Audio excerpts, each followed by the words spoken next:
Hello everyone and welcome back to another episode of Tradition of Excellence. And our guest for today's show is Judith Perez-Castro, who graduated in the class of 2016. Man, can't believe that's 9 years ago. I kind of feel old now.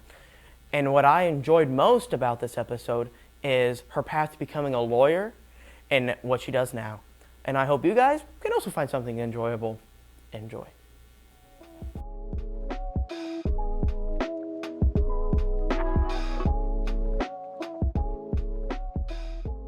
Welcome to Tradition of Excellence. I'm Maria here, and I will be interviewing Judith Perez-Castro. To begin off, I want to ask you, what were you involved in high school? I was in Crash, National Honor Society, and Student Council, and I played sports, but I wasn't very good, so I won't go into that. Someone told me you were Crash president. How was Crash back in when you were in high school? Oh my God.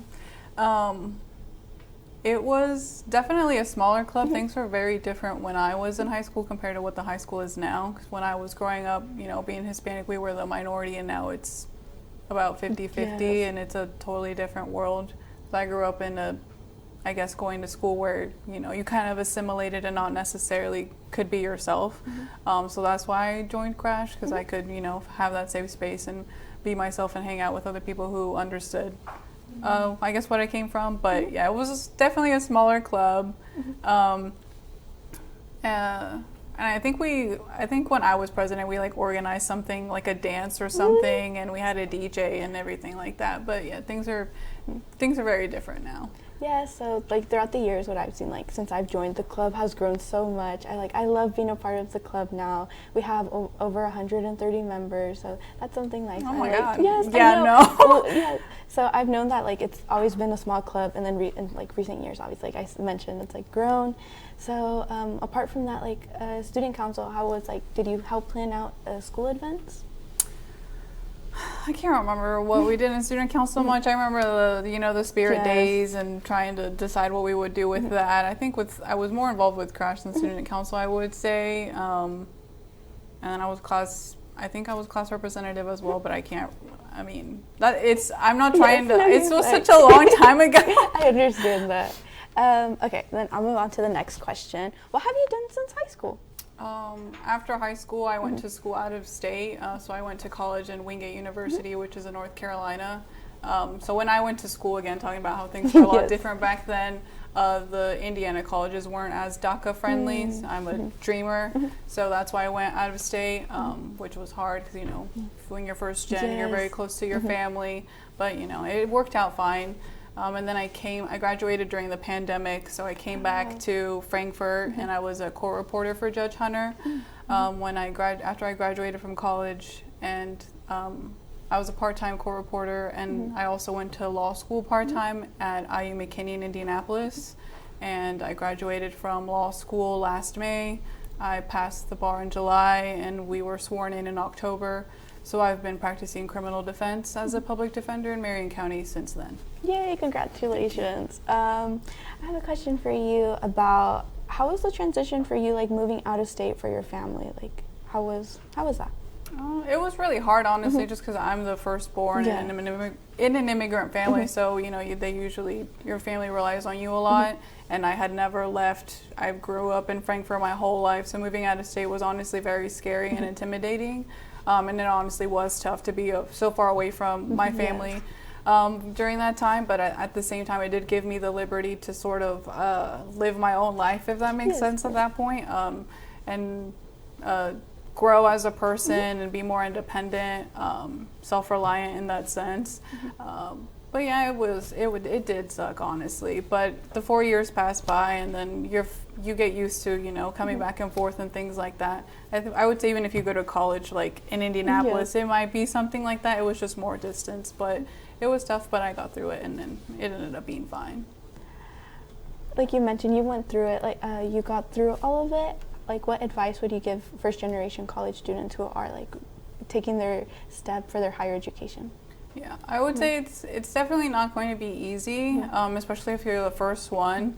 because you have to figure things out on your own. But at the same time, like, don't forget you have mentors there and other people who have done what you want to do. So don't reinvent the wheel. Like, reach out to other people who have pursued a career that you're interested in.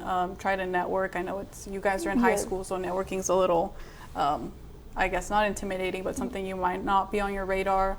But I would say the more prepared that you are, the easier it'll make your journey. Obviously, when you're in high school, depending on whatever career you want or goals that you set for yourself, you're going to have to work harder.